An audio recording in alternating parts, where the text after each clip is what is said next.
Vamos a abrir la escritura, por favor, en el libro de Gálatas, capítulo 5. El tema de esta mañana se titula Los frutos del Espíritu. Y es la primera parte porque creo que nos vamos a llevar por lo menos 2 enseñanzas a hablar acerca de los frutos del Espíritu Santo. Dice así la escritura, Gálatas capítulo 5, verso 22 al 25.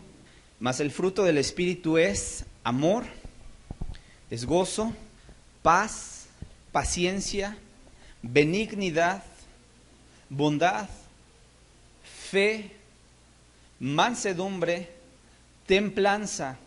Contra tales cosas no hay ley.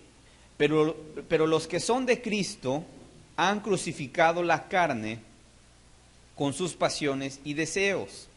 Concluye diciendo, si vivimos por el Espíritu, andemos también por el Espíritu. Si vivimos por el Espíritu, andemos también por el Espíritu. En las reuniones pasadas estuvimos hablando acerca de las virtudes cristianas. Estuvimos hablando acerca del carácter cristiano y veíamos 8 virtudes, preciosas cada una de ellas. Y creo que esta podría ser la continuación para que podamos entender de dónde un cristiano puede sacar ese carácter. Porque quiero decirte, es cierto, el cristiano pone su parte, pero quiero decirte que la mayor parte la hace Dios. La mayor parte la hace Dios. El cristiano debe de estar dispuesto a ser moldeado, como cantábamos hace un rato. El cristiano debe de estar dispuesto a que Dios venga y moldee el carácter. Dios, ¿verdad? Venga y como el alfarero agarra el barro, ¿y qué hace? En una ocasión yo fui a platicar con un alfarero y me llamó mucho la atención. Llegué a la casa de un alfarero y me di cuenta que tenía una piedra grande, o varias piedras redondas, grandes, pesadas, y le preguntaba, y bueno, ¿cómo es este trabajo? Y me decía, mira, primero el barro se extiende aquí y le pasamos esta piedra. Y empezó ahí a hacerme una demostración, agarraba la piedra redonda y empezaba a moler la tierra, el barro que estaba en terrones. Y estaba haciéndole así, después le aventó agua y la empezó a amasar. Y cuando empezó a amasarla, mira, la hacía con fuerza. Y una cosa yo entendía, porque ya era cristiano. Dije, así a veces Dios nos trata. Para ablandarnos, para moldearnos, primero tiene que triturarnos, ¿verdad? Primero tiene que emblandecernos, para que una vez que ya está blanda ese barro, entonces sí empieza a darle forma. Cuando hace un rato le decíamos, Señor, ¿verdad? En la alabanza, quebrántame, transfórmame. Muchos decían y cantaban con ímpetu, con esa energía. Sin embargo, hermanos, a veces Dios nos moldea a través de las circunstancias difíciles.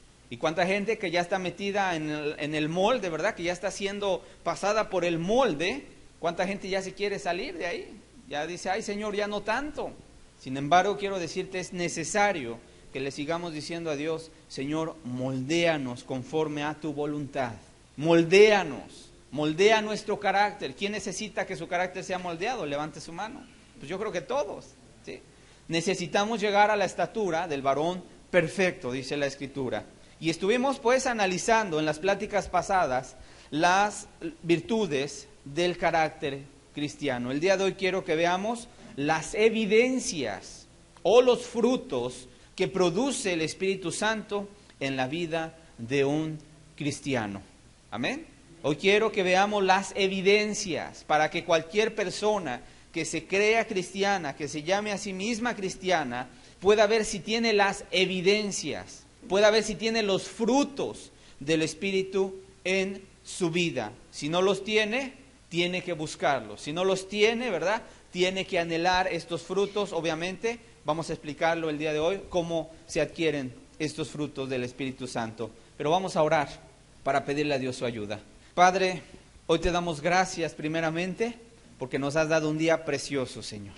Gracias porque nos podemos reunir en este lugar, Señor. Es un logro, Padre, llegar hasta este día. Ante tanta maldad, ante tanta perversión que hay ya en el mundo, Señor, es un logro, Señor, que hoy estemos de pie, que hoy estemos en este lugar, sentados, escuchando tu palabra.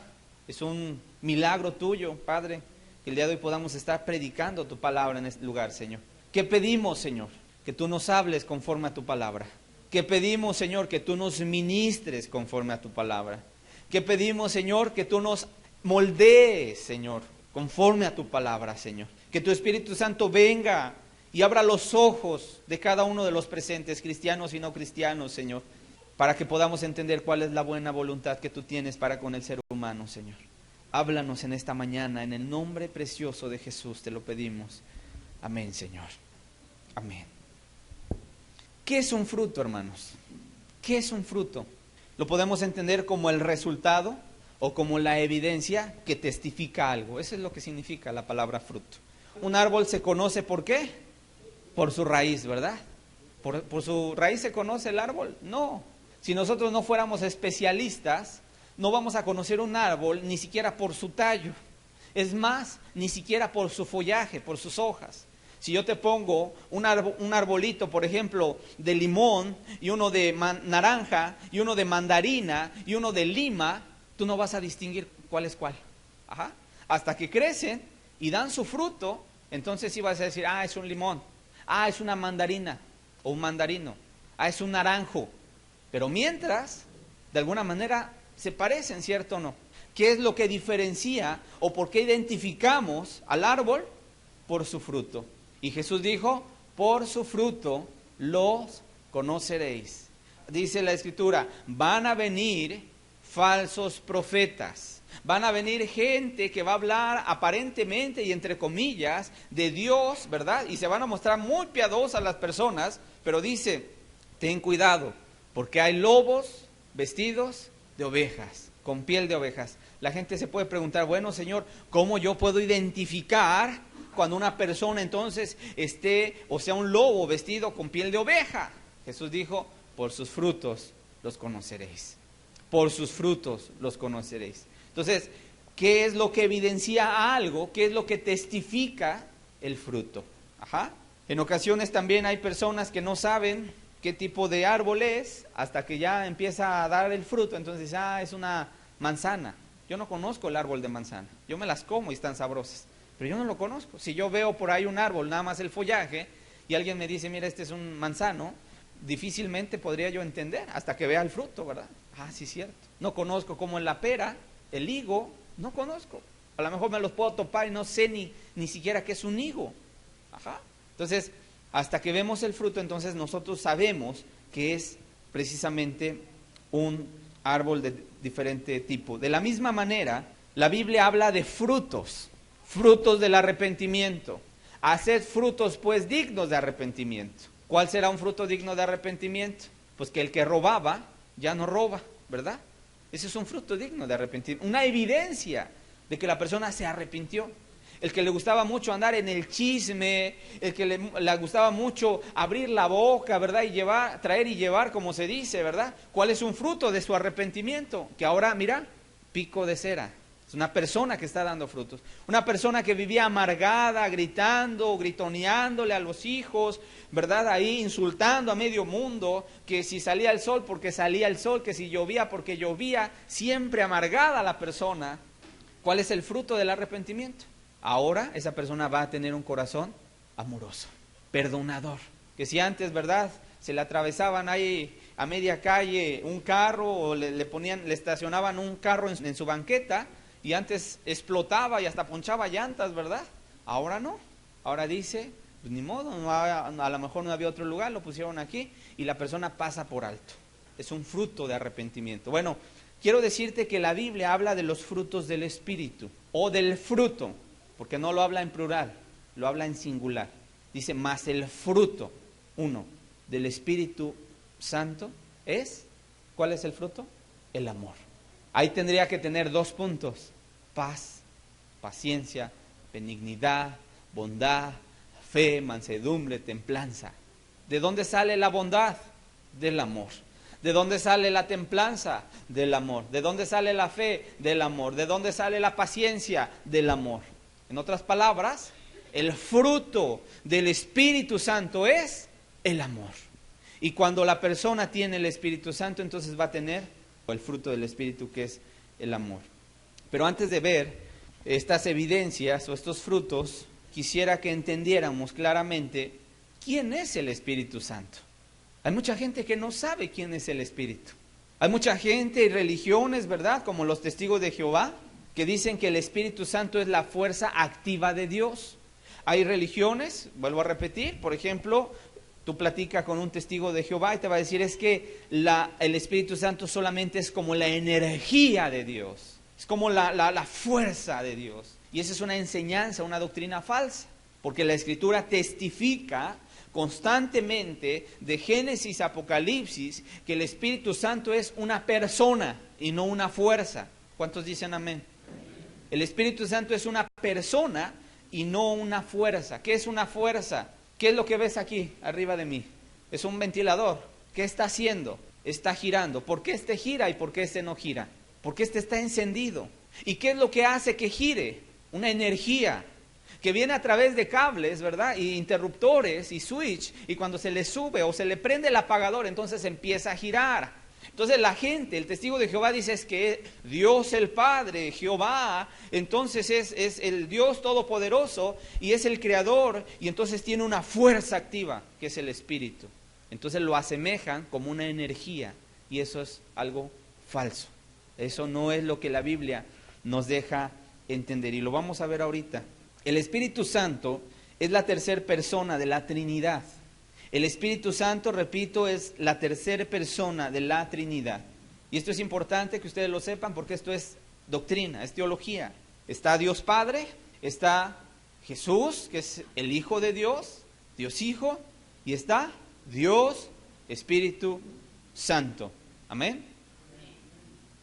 Jesús es Dios, lo menciona en muchísimos pasajes.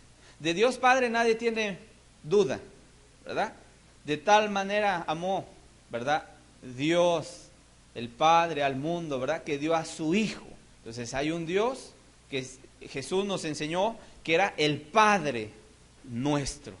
El problema en ocasiones entra o viene cuando dicen es que Jesús es inferior a Dios el Padre. ¿En dónde dice eso? ¿Dónde dice eso? Yo sí veo que los ángeles y Gabriel y Miguel y quien quieras tú, arcángeles, querubines que están allá con Dios y que son seres celestiales y superiores tal vez al hombre, ¿verdad? Y que es una creación preciosa. Los ángeles, los arcángeles, los querubines nunca recibieron adoración. Y siempre llegaba Juan, ¿verdad?, en la revelación y se postraba y decía el ángel, párate, no me adores a mí, adora a Dios. Yo soy consiervo tuyo, yo también adoro a Dios. Pero cuando se postraban con Jesús, Jesús recibía la adoración. Qué atrevimiento era, si Jesús no era Dios, qué atrevimiento era el que recibiera la adoración que solamente a Dios le pertenece. En una ocasión cuando ya se iba, Jesús le dijo le dijo a sus discípulos, me voy. Les estaba diciendo a Dios, a donde yo voy ustedes no van a poder ir ahorita, lo entenderán después. Entonces Felipe, preocupado, angustiado, le dice, Señor, por lo menos muéstranos al Padre y nos basta. Muéstranos a Dios y nos basta. Y entonces Jesús le dice, Felipe, ¿cuánto tiempo he estado con vosotros y no me conocéis? Hermanos, declaraciones más contundentes no podemos tener en la Escritura. ¿Qué dice Evangelio de Juan, capítulo 1, verso 1? En el principio era el verbo, ¿verdad? ¿Y qué dice? Y el verbo era con Dios, y el verbo era, ¿qué? Dios. El testigo de Jehová pone Dios con D minúscula. Entonces, ¿hay más dioses? Solamente hay un solo Dios verdadero. Y ellos hacen una mala traducción, porque cuando dice, y el verbo era Dios, es la palabra griega teos, T mayúscula H E O S, teos, que es Dios todopoderoso. Nada más que yo creo que a los testigos de Jehová no les han enseñado traducir bien. Un Dios con D minúscula. La Biblia dice realmente, el original dice, el verbo, el logos, era teos, Dios, y significa el ser supremo. Romanos capítulo 9, verso 5, dice, de quienes son los patriarcas y de los cuales según la carne vino Cristo, el cual es ¿qué? Dios sobre todas las cosas, bendito por los siglos. Amén. ¿Quién es el que monta su caballo y que viene a la tierra por segunda vez? Jesús. ¿Y qué dice? que Él es Rey de Reyes y Señor de Señores. ¿Qué le dijo Jesús a Juan cuando se le apareció en la isla de Patmos? Que cuando lo vio, dice, vi al Hijo del Hombre, ¿verdad? Dice, estaba glorificado, cae postrado Juan, ¿verdad? En Apocalipsis 1. Y dice que se acerca y lo toca del hombro y dice, levántate, no temas, soy yo, soy Jesús, el que estuve muerto, pero he resucitado. El primero y el último, el Todopoderoso. El Todopoderoso es que Jesús es Dios y Él es digno de alabanza. Filipenses 2, del 5 al 6, dice que haya pues en vosotros este mismo sentir que hubo en Cristo Jesús, el cual siendo en forma de Dios, no estimó el ser igual a Dios como cosa a que aferrarse, sino que se despojó. En otras palabras, agarró un cuerpo como el tuyo y como el mío, y estando en su trono de gloria allá, recibiendo la alabanza de los ángeles, su corona, se quitó su corona, se quitó su capa, dejó su cetro, y entonces vino a esta tierra y tomó un cuerpo como el tuyo y como el mío para vivir una vida como la tuya y como la mía, sin pecado, es cierto, y salvarnos, y mostrarnos el caminito. Sí se puede, ¿cómo de que no? Y Jesús es el ejemplo de que se puede. Y dijo, yo soy el camino, yo soy la verdad y yo soy la vida. Quiere decir, así como yo he vivido, vive tú.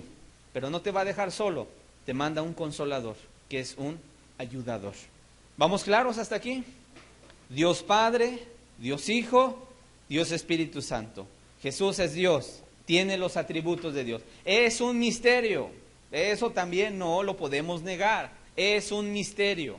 La gente dice, bueno, es que es un Dios que tiene tres papeles diferentes. No es un Dios que tiene tres papeles diferentes. Por ejemplo, un hombre puede ser papá, puede ser maestro de escuela y de repente se vuelve hasta en carpintero, ¿sí o no? Porque tiene un oficio. Entonces, de momento es un papá que atiende a sus hijos, de momento ya está en la escuela, ¿verdad? Dando clases y de repente ya está en el taller agarrando la madera y cortándola porque va a hacer un mueble. Eso es una persona con tres papeles distintos, pero eso no es Dios. Dios es uno solo, manifestado en tres personas.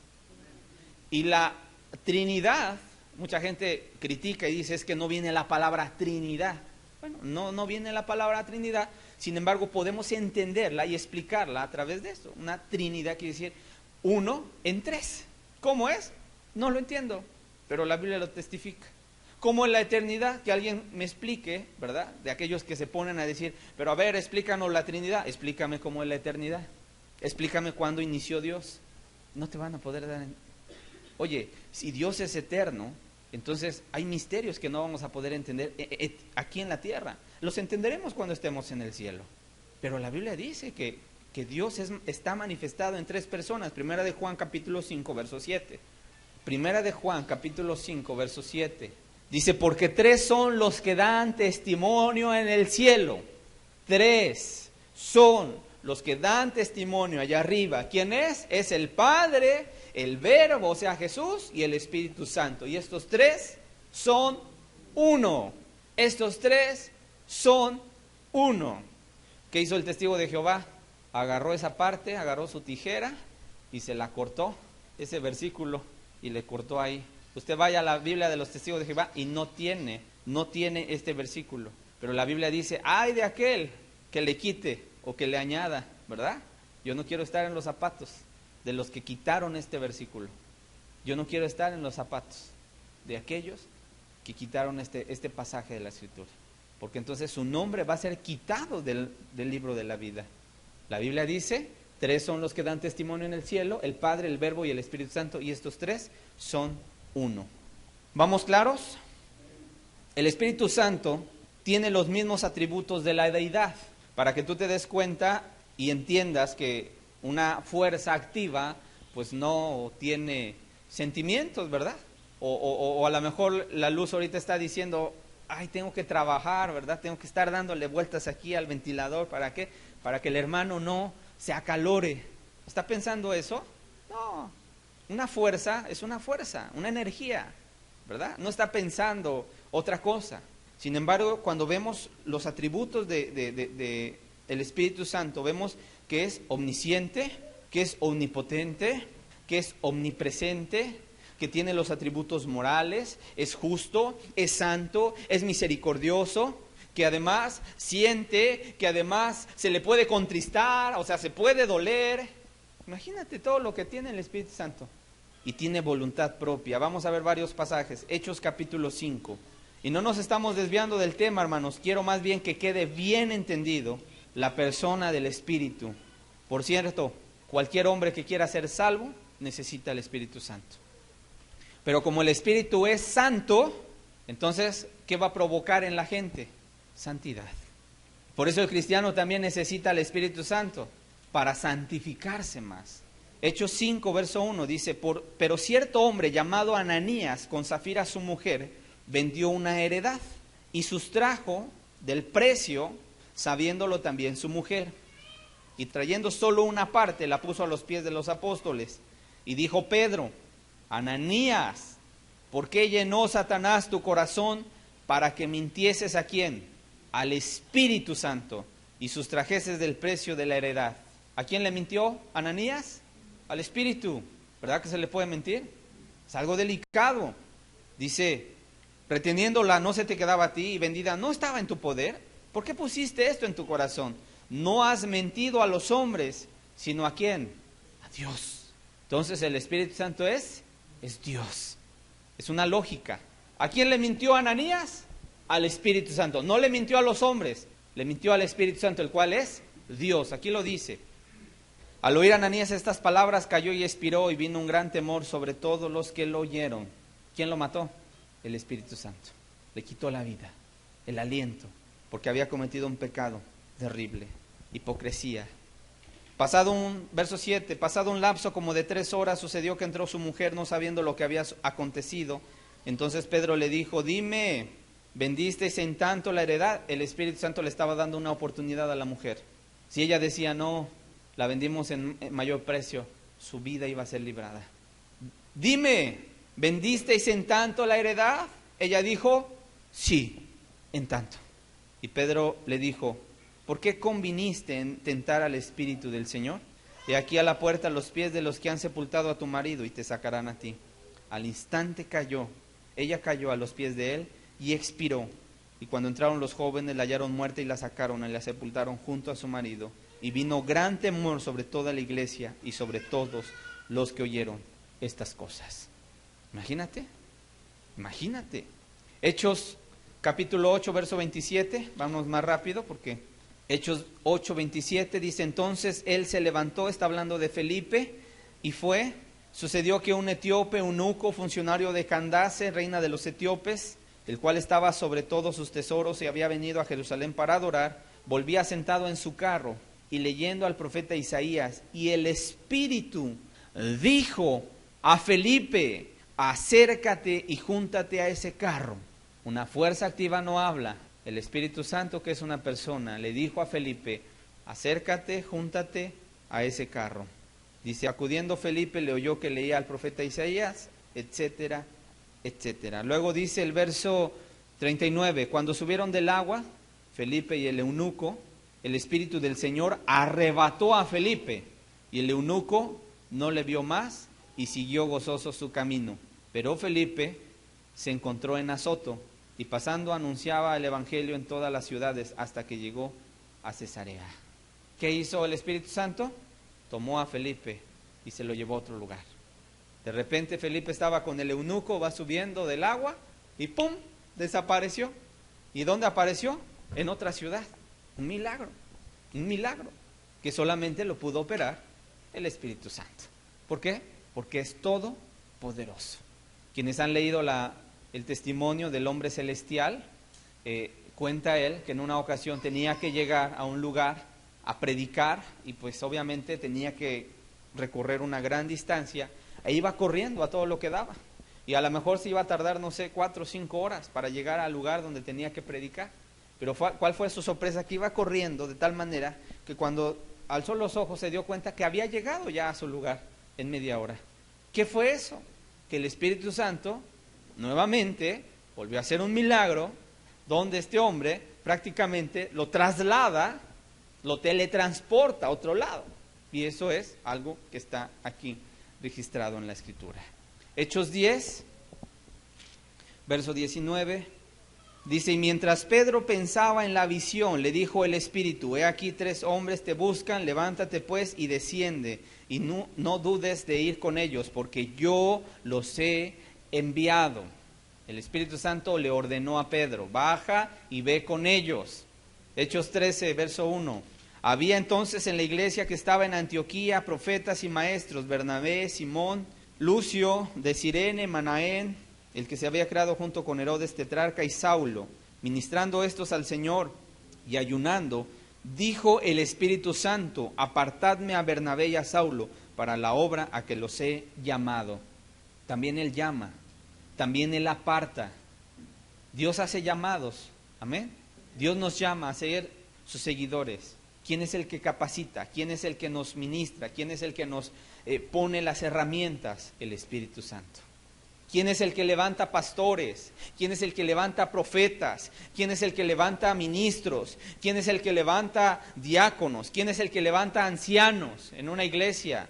Es el Espíritu Santo, porque de Él es la obra. Cuando Jesús dijo, rueguen al Señor de la mies que envíe obreros a su mies, se estaba refiriendo al Espíritu Santo, porque Él es el Señor, a Él se le ha encargado la difusión del Evangelio, la predicación para a través del ser humano, ¿verdad? Que la gente alcance la salvación. ¿Y qué dice más adelante, verso 4? Ellos enviados por el Espíritu Santo descendieron a Seleucia y de ahí navegaron a Chipre.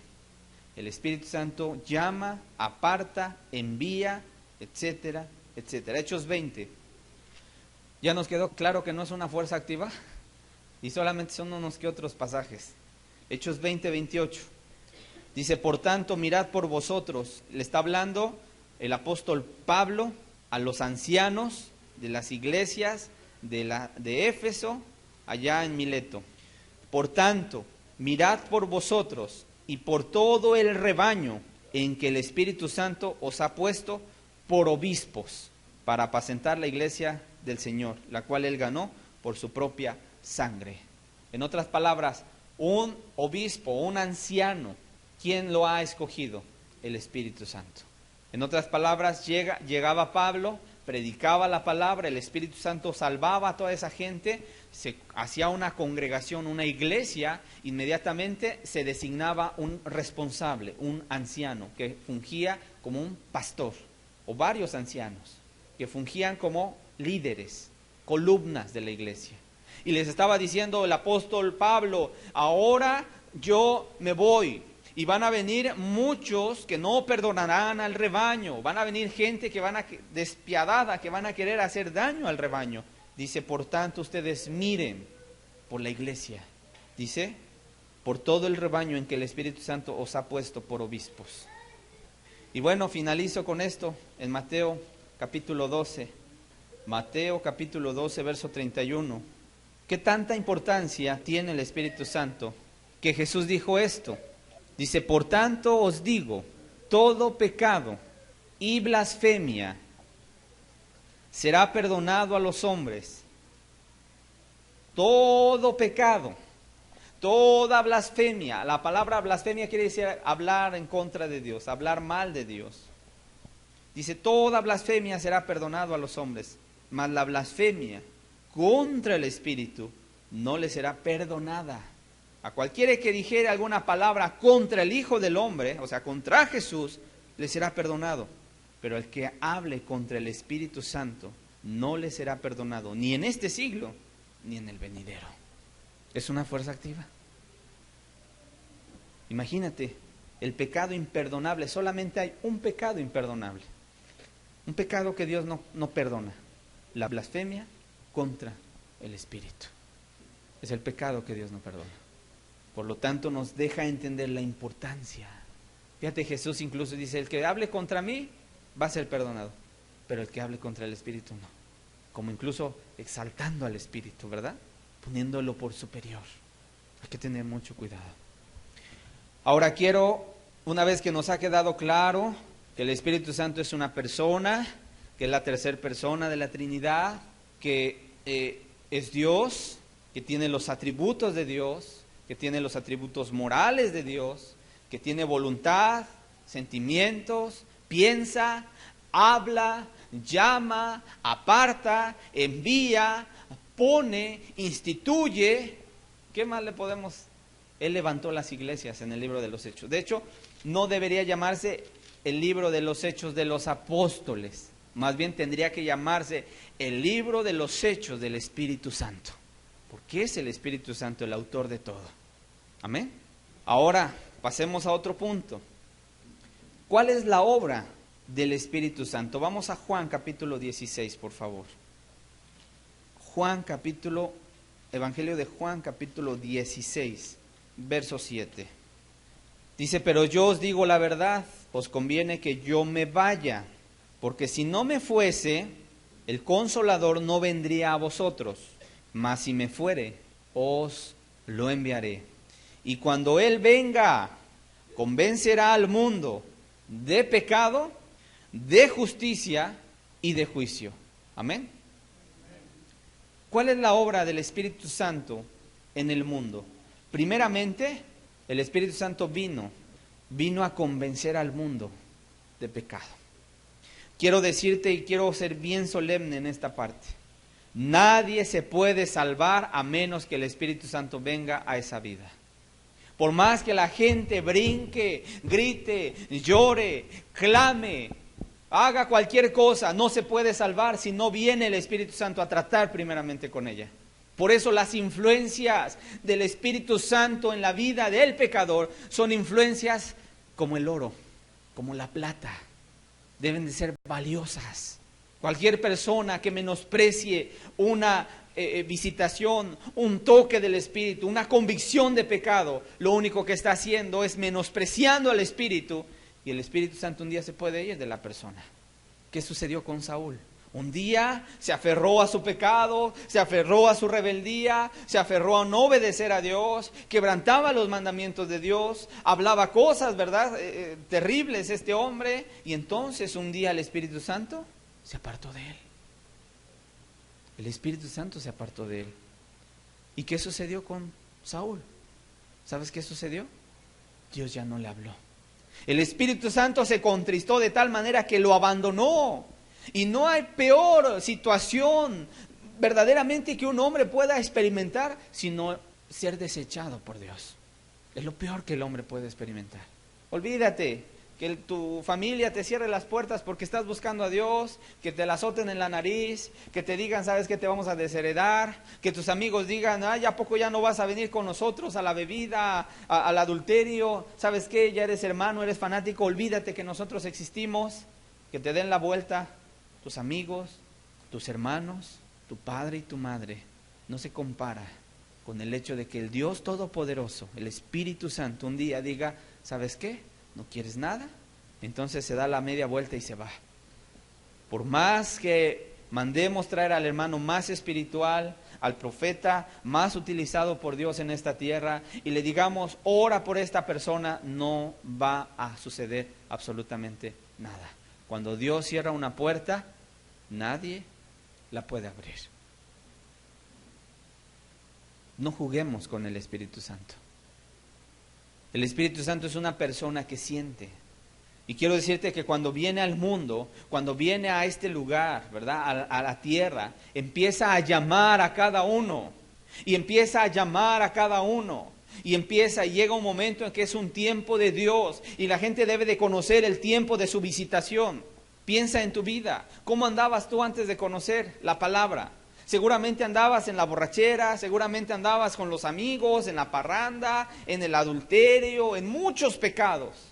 ¿Qué sucedió un día? Y yo te lo digo desde mi propia experiencia. Un día empezó a entrar en mí un deseo de conocer a Dios. Yo andaba ajeno a las promesas, a los pactos, no conocía de la Escritura absolutamente nada. La Biblia era un libro más. Pero llegó un día en el cual yo empecé a despertar a una necesidad de buscar a Dios. A veces puede ser a través de un accidente, el nacimiento de un hijo, una crisis económica, una enfermedad terrible, una alegría, un buen día, un levantar los ojos al cielo, ver una noche preciosa. La gente empieza a buscar a tener deseos de buscar a Dios. Yo me acuerdo cuando era pequeño, era un niño de 8 años, 10 años, siempre salía afuera de mi casa, al patio, volteaba hacia el cielo, miraba las estrellas y yo decía, yo sé que hay un Dios en los cielos. Yo sé que hay un Dios en los cielos. Y siempre, de alguna manera, tuve un testimonio, al igual que tú has tenido un testimonio de que hay un Dios en los cielos. Y cierto, levantaba mis ojos al cielo, tenía un momento de paz, de alegría, de gozo, por decir hay un Dios en los cielos. Y en Navidad para mí era algo precioso porque yo entendía que Jesús había venido a no lo comprendía completamente, pero sabía que Jesús había venido a esta tierra. Y veía los nacimientos y me llenaba de alegría momentánea, pero después seguía en mi pecado. Pero Dios daba testimonio a mi corazón. Como estoy seguro que Dios también dio testimonio a tu corazón. ¿Por qué hoy estás aquí? Porque me invitaron, el vecino, el amigo, el familiar. No, porque Dios empezó a tratar ya contigo. ¿Por qué no estás ahorita en el partido gritándole, verdad, echándole porras al equipo? ¿Por qué no estás ahorita allá afuera, a lo mejor haciendo, no sé, cualquier banalidad? ¿Por qué estás aquí escuchando la palabra? Porque el Espíritu Santo está tratando con tu vida. Yo no creo en casualidades, yo creo en la buena voluntad de Dios. Yo creo en la buena voluntad de Dios. Y sabes, dice la Escritura que Él vino al mundo a convencerlo de pecado. Cuando, te vuelvo a repetir y te hablo desde mi experiencia para que te identifiques, empecé a tener el deseo de buscar a Dios, entonces, inmediatamente, ¿vino qué? Vino la palabra. Y empecé a leer el libro de Génesis y no sabes cuánta bendición yo veía en el libro de Génesis. En el principio creó Dios los cielos y la tierra. Y me empecé a imaginar cómo Dios hizo los cielos, cómo hizo los animales, cómo hizo las plantas, cómo hizo los peces, cómo separó el agua, ¿verdad?, de los cielos y creó allá la expansión y aquí la tierra, etcétera, etcétera. Y dije, esto es algo maravilloso, de lo que me estaba perdiendo. Y el primer día que agarré la Escritura, yo creo que me pasé unas 3 horas leyendo la Escritura. 3 horas, yo quería devorármela y eran tantas hojas que decía, Dios mío, nunca voy a acabar. Empezó Dios a despertar en mí. Pero ¿sabes? Después me di cuenta de que yo era un hombre pecador.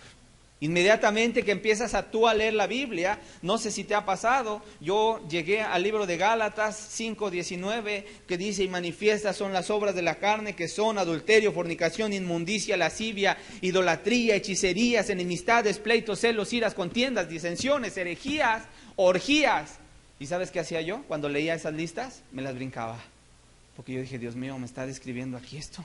Y dice, y los que practican tales cosas no heredarán el reino de Dios. Y yo decía, estoy en problemas. Y me pasé como un año en una depresión terrible por no encontrar a Dios. Yo iba a la universidad y estaba ahí con los maestros, los doctores que me estaban dando la clase. Y yo decía, ¿y para qué estudio si me voy a perder? Y ya iba a comer y estaba con mi plato, con una sopa o una comida deliciosa, pero no la disfrutaba, porque decía, de todo, ¿para qué como si me voy a perder? Y todo era, ¿para qué hago esto? ¿Para qué hago aquello? ¿Para qué esto? ¿Para qué sirve esto si me voy a perder? Porque yo no encontraba alivio a mi alma. Mi alma no encontraba alivio en nada. En el estudio, en los amigos, no había absolutamente reposo. Y más que una persona que me predicaba me dijo, mira, ¿para qué quieres un título? Colgado ahí en tu recámara si al final te pierdes. Y dije, sí, cierto. Sí, cierto. Y entró una angustia, una convicción tan fuerte y me tardé tantos meses que yo lo único que quería era estar dormido, porque era el único momento en el que tenía paz. Cuando despertaba yo tenía angustia y yo sabía que el infierno me esperaba y no tenía reposo. Hasta que un día le clamé a Jesús y Él me escuchó después de 15 días de una angustia y de un clamor constante, día y noche, pasaba como 1 hora en la mañana y 3 horas en la noche clamándole a Dios. 15 días. Me estaba volviendo loco. Mi familia se empezó a angustiar. ¿Qué te pasa? Oye, pues si estabas mejor antes que no leías la Biblia, ahora que estás leyendo la Biblia, puro llore y llore. ¿Y qué haces allá arriba en el techo? Me picaban los alacranes allá arriba en la azotea porque no había un lugar privado. Me subía a la azotea, me picaban los alacranes. Pero yo quería estar allá y diciéndole, Señor, ten misericordia de mí. No me importaba que aunque me picaran los alacranes. Después de 15 días vi a Cristo crucificado y Él me perdonó. Cuando sucedió eso, todo lo que yo traía cargando aquí en mis espaldas fue roto, fue quitado. El temor a la muerte, el temor al infierno se desvaneció.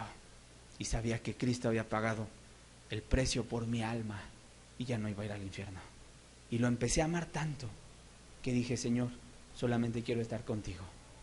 Esa es la experiencia de salvación. ¿Quién la produce? El Espíritu Santo. ¿Por qué tanto tiempo? A veces hay gente que puede tardar media hora, una semana, un mes. ¿Por qué yo tardé tanto? Porque seguramente estaba tan rebelde.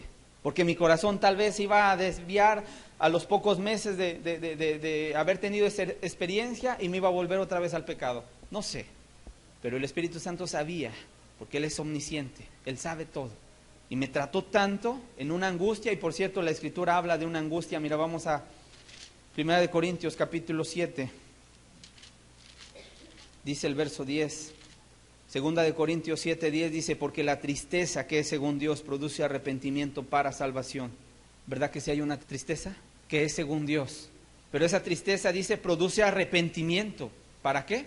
Para salvación.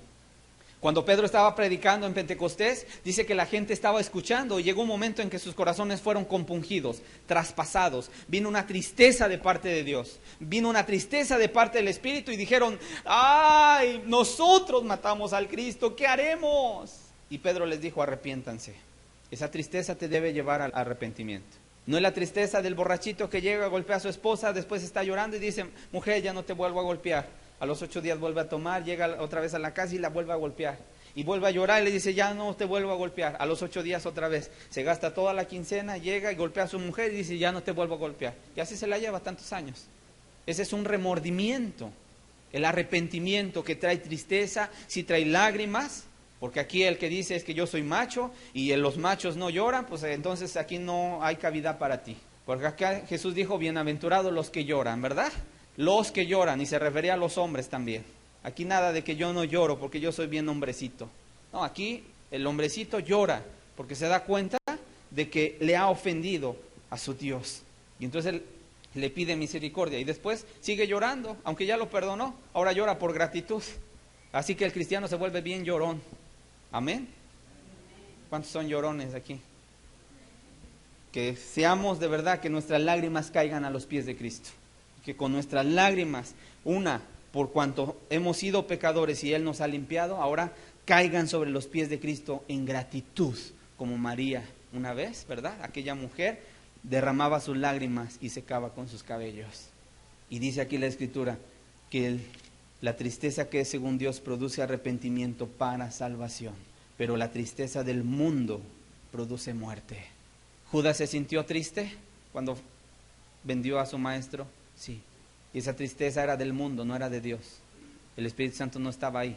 Tuvo un pesar en su corazón, entonces fue y dijo, salió por la puerta falsa y dijo, agárrenme, denme esta soga, se la puso en el cuello y se aventó y se tiró y se ahorcó, se mató él solo. Son sagrados los toques del Espíritu Santo.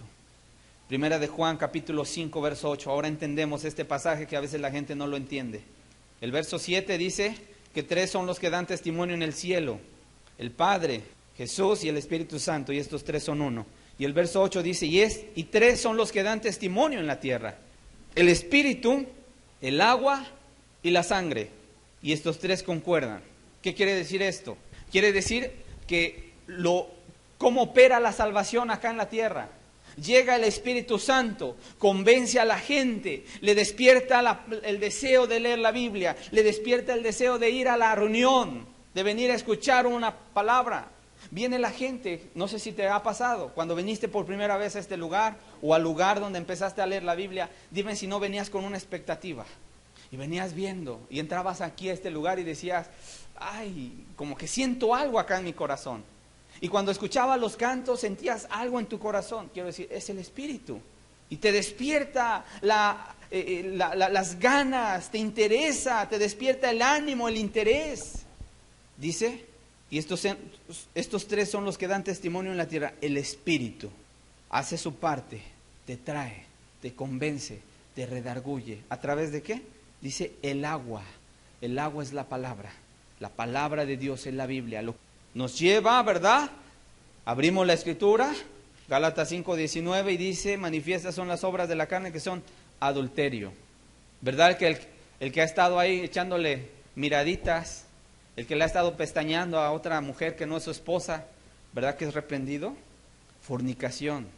Llega aquí el joven que tiene su noviecita, que se han dado beso y beso, caricias, lo que sea, y se le explica que la fornicación es justamente eso, el noviazgo, los besos, las caricias, los toques impuros, es fornicación. No es solamente el acto sexual, sino el noviazgo. Entonces el joven es convencido por la palabra. El Espíritu Santo lo redarguye, le dice, mira, así estás tú, reacciona. Y se siente mal y entonces dice, voy a cambiar. Viene una mujer que viene con una amargura terrible en su corazón, y ese día se habló de la amargura. Y dice, ¿a quién le platicó la vida? El pastor. Ya me sacó aquí todos los trapos, todos los trapitos me los sacó al sol. No, no fue el pastor, fue el Espíritu Santo. Viene el hombre, ¿verdad?, que anda en su maldad, y aquí sale a flote lo que trae, porque dice la Escritura que él descubre el pecado en medio de la congregación. El que trae resentimiento, el que trae odio, el que trae rencor, el que viene con avaricia, el que viene con malas intenciones, aquí el avaro, el adúltero, todos alcanzan una palabra y Dios los reprende. Dice el agua, la palabra. Y cuando entran en esta convicción de pecado tan terrible y se sienten tan mal y se sienten destituidos, desplazados de la gloria de Dios, entonces buscan un Salvador. Y ahí entra la tercera parte, que es la sangre, que significa ¿qué? El sacrificio de Jesús. El testimonio que yo te comento de mi persona, ¿te das cuenta? Los tres elementos. El Espíritu obrando, despertándome la inquietud por querer conocer, leyendo la Biblia, sintiendo gozo, alegría, hasta que veo en la Biblia como un espejo que me ponen acá y dicen, así estás tú, manchado, mugroso, maloliente, pecador. Y entonces digo, como dijo el carcelero de Filipo, ¿qué debo hacer para ser salvo? Y entonces se me presenta Cristo crucificado. Por eso aquí abajo dice, y estos tres concuerdan. Precioso el Evangelio de nuestro Señor, ¿verdad? Es precioso. ¿Cuál es el resultado? Del Espíritu, la palabra y la sangre de Cristo. El resultado es una persona salva. Y ahora sí, cuando viene ya una persona salva, que le han quitado los fardos, los costales, la pesada carga que llevaba aquí en las espaldas, que ya no podía, y ahí va arrastrándose con su carga. Es quitada eso. Y entonces sí, ahora es una persona salva. Y mira el Espíritu Santo lo que hace. Juan capítulo 14. Evangelio de Juan capítulo 14. Verso 15, por favor. Si me amáis, guardad mis mandamientos, y yo rogaré al Padre, y os dará otro consolador. Del griego parakletos. Parakletos. Dice, para que esté con vosotros para siempre. El Espíritu de verdad, del cual el mundo no puede recibir porque no le ve ni le conoce, pero vosotros le conocéis, porque mora con vosotros y estará en vosotros. ¿Por qué dice porque mora con vosotros? Porque estaba Jesús con ellos. Dice, y estará dentro de vosotros. Verso 25, dice, os he dicho estas cosas estando con vosotros, mas el Consolador, el Espíritu Santo, a quien el Padre enviará en mi nombre, Él os enseñará todas las cosas y os recordará todo lo que yo os he dicho. Todo lo que yo os he dicho. Ahora vamos a Juan capítulo 16, verso 12. Ahorita explicamos esto. Aún tengo muchas cosas que deciros, pero ahora no las podéis sobrellevar. Pero cuando venga el Espíritu de verdad, Él os guiará a toda la verdad. ¿A dónde nos va a guiar el Espíritu? A toda la verdad. Porque no hablará de su propia cuenta, sino que hablará todo lo que oyere y os hará saber las cosas que habrán de venir. Él me glorificará. ¿Quién dijo eso? Jesús. El Espíritu Santo va a glorificar ¿a quién? A Jesús, lo va a exaltar. Él me glorificará. Si Jesús no fuera Dios, ¿por qué está diciendo que lo íbamos a glorificar? El Espíritu Santo iba a glorificar a Jesús. ¿Sí te das cuenta? Dice, porque tomará de lo mío y os lo hará saber. Todo lo que tiene el Padre es mío. Por eso dije que tomará de lo mío y os lo hará saber. ¿Vamos hasta aquí? ¿Cuál es el propósito ahora del Espíritu Santo para los cristianos? Ya vimos el propósito para el inconverso. Venir al mundo y convencer de pecado, de justicia y de juicio. Y lo hace a través de la palabra. La persona entra en convicción y lo lleva el Espíritu Santo al Calvario. A que vea al pecador, a Cristo muriendo en una cruz. Y entonces la persona es salva, ¿ok?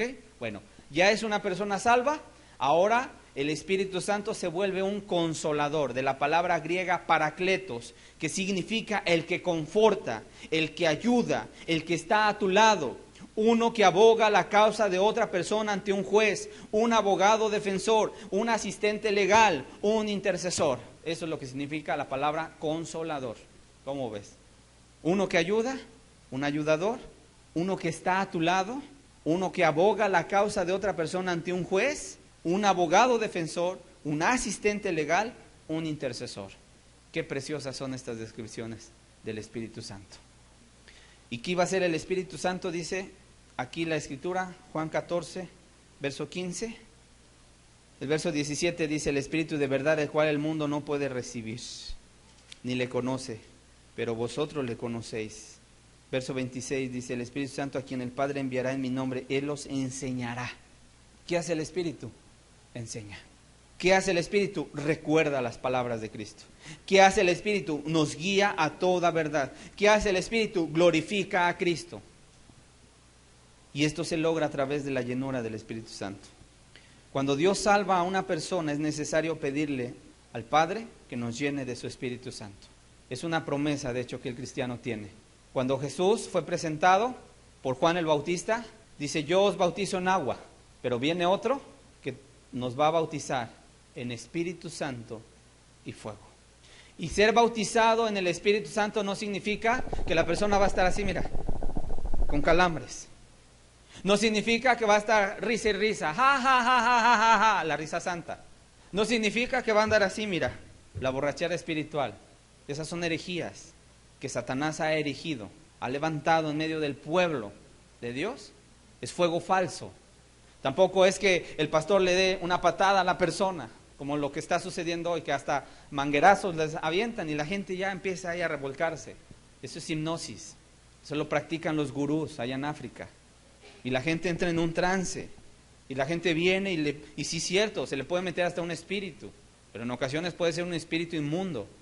Es peligroso eso. Cuando el Espíritu Santo llena el corazón, lo llena de amor, de felicidad, de gozo. La persona no se aguanta el gozo que trae aquí, pero no significa que por eso ahora va a aventar sillas y va a manotear, ¿verdad? Y a lo mejor, como sucede, en ocasiones se caen en el piso y están ahí las mujeres tiradas, y está el otro también ahí como borracho pisándoles la cara, imagínate, o cayendo encima de ellas. Es un desorden eso. Eso no es el bautismo en el Espíritu Santo. El bautismo en el Espíritu Santo es cuando el Espíritu Santo viene y llena el corazón de la persona. Y quiero decirte, tú no podrás vivir la vida cristiana en tus propias fuerzas, en tu inteligencia o en tu sabiduría. Necesitamos al Espíritu Santo en nuestra vida, para que Él sea una influencia poderosa, para vencer la carne, las pasiones naturales, las tentaciones, las concupiscencias, que a causa de tus pecados pasados se despertaron en ti. Ahí está el hombre que estuvo echándole alcohol y alcohol y alcohol. Llega un momento en que se vuelve a Dios. ¿Cuál va a ser su tentación o su concupiscencia? Cuando entra a la tienda y voltea y ve ahí el refrigerador con puerta de cristal y ahí ve las frías adentro. ¿Tú crees que no va a ser tentado a eso? Entró a comprar 1 kilo de azúcar, 1 litro de leche, y cuando se volteó, vio el refrigerador con la cerveza bien fría ahí adentro, y con un calor que está haciendo, voltea a ver, inmediatamente acá adentro va a despertarse una tentación. Se necesita el Espíritu Santo para poder vencer esa tentación. El inmoral, el que le gustaba mucho codiciar a las mujeres, desnudarlas, ver pornografía, cuando Dios lo salva de ese pecado. Pero ¿sabes? Dentro de sí se despertó una pasión incontrolada, que ahora necesita controlar el Espíritu Santo. Y entonces ahora va la mujer con minifalda, ¿verdad? Y ahí pasa, y ahí va el hombre cristiano y voltea, no es su intención mirarla, pero voltea y ve a la mujer que vaya atravesando con su minifalda. Inmediatamente aquí adentro se despierta una tentación, una concupiscencia, que solamente el Espíritu Santo puede venir a ayudarle para controlar, para someter y para salir victorioso. Por eso se necesita el Espíritu. El hombre que dice, yo soy fuerte, ahí está Pedro. Yo soy fuerte, maestro, y si fuera necesario ir a morir contigo, no te voy a negar. No se fortaleció en el Espíritu. Dice, el Espíritu Santo está dispuesto, pero tu carne es débil. Ahí estaba dormido el Señor, cuando tenía que estarse fortaleciendo en el Espíritu. Una criada, ni siquiera fue un soldado, ni siquiera fue un magistrado, ni siquiera fue un líder, fue una criada. Se topó a Pedro y le dijo, tú estabas con Jesús. No, la criada. Y es más, no se quedó callada, le empezó a decir, este estaba con Jesús. Y el otro acobardado, no, yo no estaba, no lo conozco. Necesitamos el Espíritu Santo. Amado hermano, necesitamos un Pentecostés personal. ¿Y saben qué significa el Pentecostés, verdad? Cuando el Espíritu Santo bajó. ¿Cómo ves a la iglesia antes de que viniera el Espíritu Santo? Estaban ahí escondidos.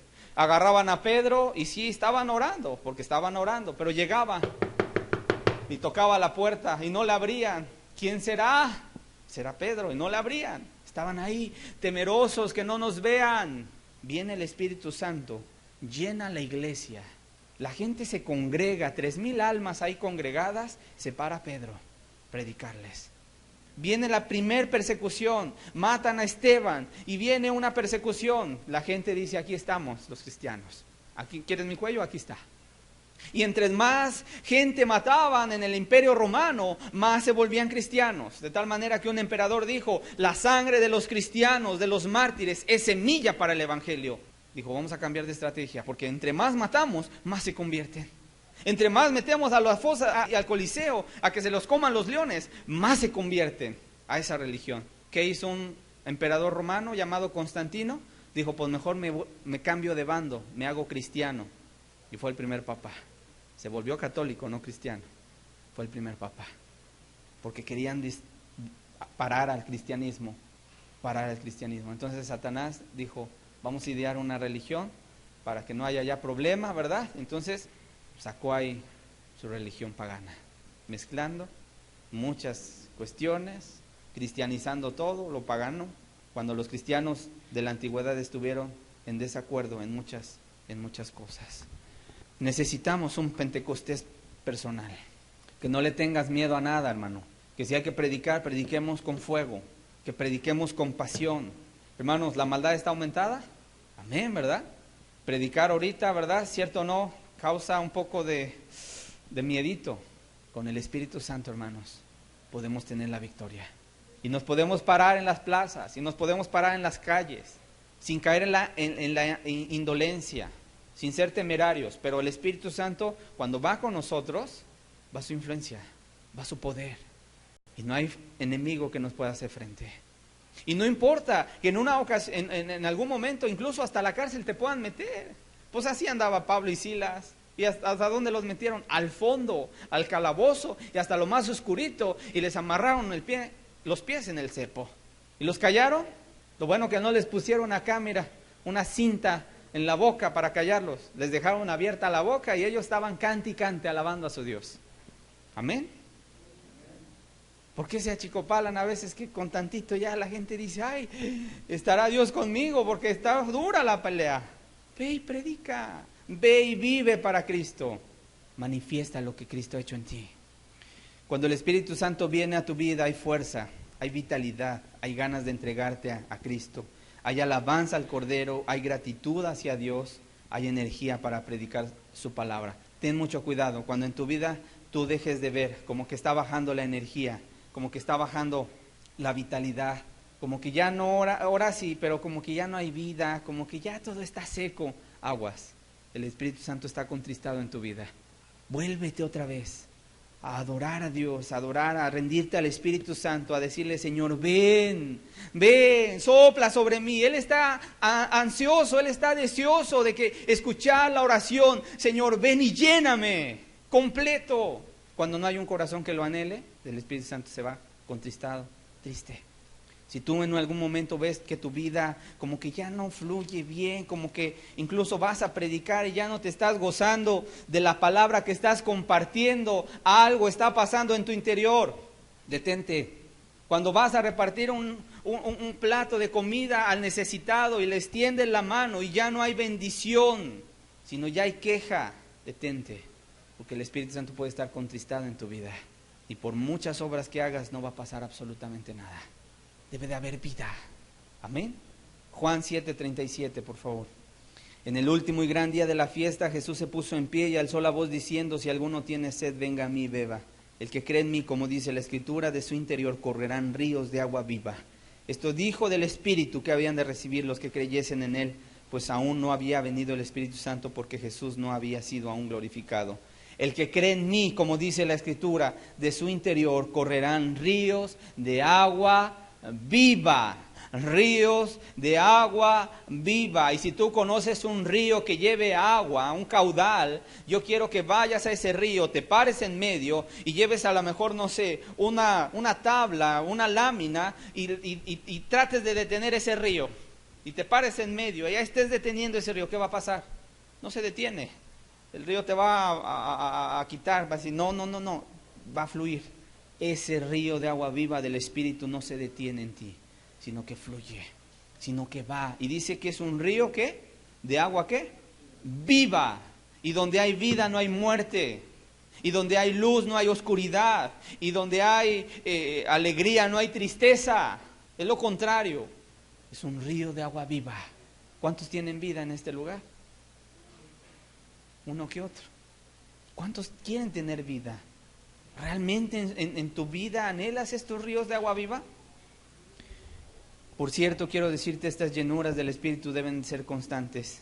En Hechos 2, vamos a Hechos 2 rápido, dice el verso 1, cuando llegó el día de Pentecostés estaban todos unánimes juntos y de repente vino del cielo un estruendo como un viento recio que soplaba, el cual llenó toda la casa donde estaban sentados. Y se les aparecieron lenguas repartidas como de fuego, asentándose sobre cada uno de ellos, y fueron todos llenos del Espíritu Santo, y comenzaron a hablar en otras lenguas, según el Espíritu les daba que hablasen. ¿Qué sucedió en Pentecostés? Fueron llenos del Espíritu Santo. Empezaron a predicar, empezaron a hacer las cosas.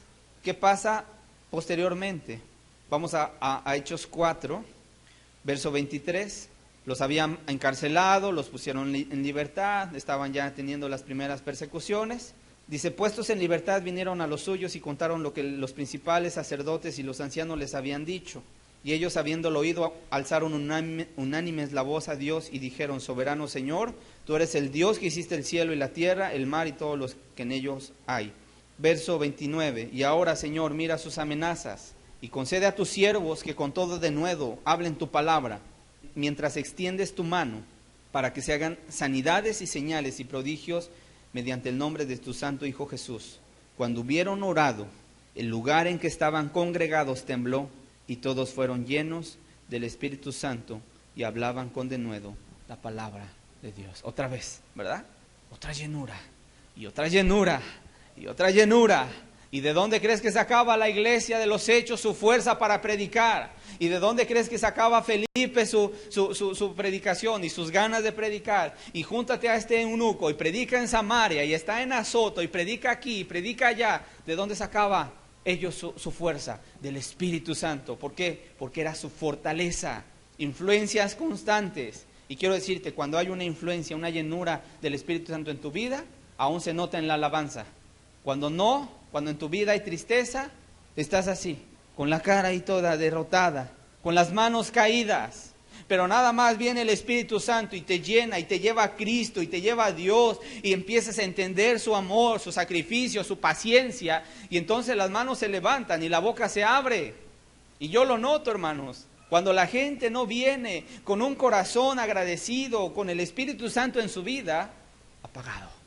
Pero cuando la gente viene, los cristianos vienen agradecidos con su Dios, con una ministración en la mañana que tuvieron del Espíritu Santo, mira, hasta están diciendo, ay, que haya más alabanzas todavía, porque traigo tanto que alabar a Dios. Y la palabra les ministra también. Y dicen, el Espíritu Santo me está hablando. Y esta es la palabra que yo necesitaba ante mi necesidad. Cuando no, ay, el hermano ya se tardó. Ay, el hermano todavía le falta. Y todavía no ha hablado ni siquiera de los frutos. Entonces, todavía va a tardar la palabra. Ay, tengo hambre. Y no traje ni siquiera las tortas. Está pensando en mil cosas. Aquí el Espíritu Santo puede estar dándole un banquetazo a alguien que viene con la actitud y el otro distraído completamente. Llenuras, hermanos, constantes. Y por cierto, hay que aprender a caminar con el Espíritu Santo. Hay que aprender a caminar. Hay que aprender, porque esto no es fácil. El Espíritu Santo es muy sensible. De hecho, hay un mandamiento en Efesios 4:30 que dice: y no contristéis al Espíritu Santo con que fuisteis sellados. Efesios 4:30. Y no contristéis al Espíritu Santo de Dios, con el cual fuisteis sellados para el día de la redención. ¿Cuál es el sello de Dios para los cristianos? ¿Cómo viene sellándonos Dios? Con el Espíritu Santo. ¿Para qué día? Para el día de la redención. ¿Sabes que el libro de Apocalipsis dice que va a venir un momento en el cual van a venir plagas fuertes? Solamente los que estén sellados no les va a tocar. Así como en la antigüedad en Egipto, Dios dijo: pongan la sangre del carnero. Ahora traemos la sangre nosotros en nuestra vida, la sangre de Cristo, y somos sellados por el Espíritu. Por eso necesitas la llenura del Espíritu. Por eso necesitas su bautismo. Romanos 8, con esto termino. Romanos capítulo 8, verso 1. Ahora pues ninguna condenación hay para los que están en Cristo Jesús, los que no andan conforme a la carne, sino conforme al Espíritu. Los que no andan conforme a la carne, sino conforme al Espíritu. Verso 5. Porque los que son de la carne piensan en las cosas de la carne, pero los que son del Espíritu, en las cosas del Espíritu. ¿Qué es pensar en las cosas de la carne? Algo práctico, por ejemplo, ahorita, estar pensando en la fiesta, en el fútbol, no sé, mil cosas. En el novio, en la novia, que hoy es 14, ¿qué le voy a regalar? ¿Qué me irá a regalar? Cosas de la carne. Cosas del Espíritu, la palabra, ir a darle una despensa a una persona necesitada, predicar la palabra. Porque el ocuparse de la carne es muerte, pero el ocuparse del Espíritu es vida y paz. Gálatas 5:19. Digo pues, 5:16, digo pues, andad en el Espíritu y no satisfagáis los deseos de la carne. Porque el deseo de la carne es contra el Espíritu y el Espíritu es contra la carne. Y estos se oponen entre sí para que no hagáis lo que quisierais. Pero si sois guiados por el Espíritu, no estáis bajo la ley. ¿Qué tenemos que hacer? Andar, caminar en el Espíritu. Caminar en el Espíritu. Cuando tú sientas las ganas de leer la Biblia, es el Espíritu el que te está poniendo esas ganas. No es el diablo, es el Espíritu. Y tienes que agarrar tu Biblia y ponértela a leer. Cuando sientas las ganas de orar, tienes que apartarte un tiempo y ponerte a orar. Es el Espíritu el que te está mandando. Es el Espíritu. Y obviamente las ganas no te van a venir una vez al mes. Te van a venir al día. Y a lo mejor tengas ganas de comer, pero quieres leer la Biblia, pues léela. Ora. ¿Quién te lo impide? Y entonces sí, cuando una persona anda en el Espíritu, camina con el Espíritu, tiene al Espíritu, entonces sí, lo que dice Gálatas 5:22, que es el texto con el que iniciamos y que por cierto no vamos a ver hoy, que dice que el fruto del Espíritu es amor, gozo, paz, paciencia, benignidad, bondad, fe, mansedumbre, templanza.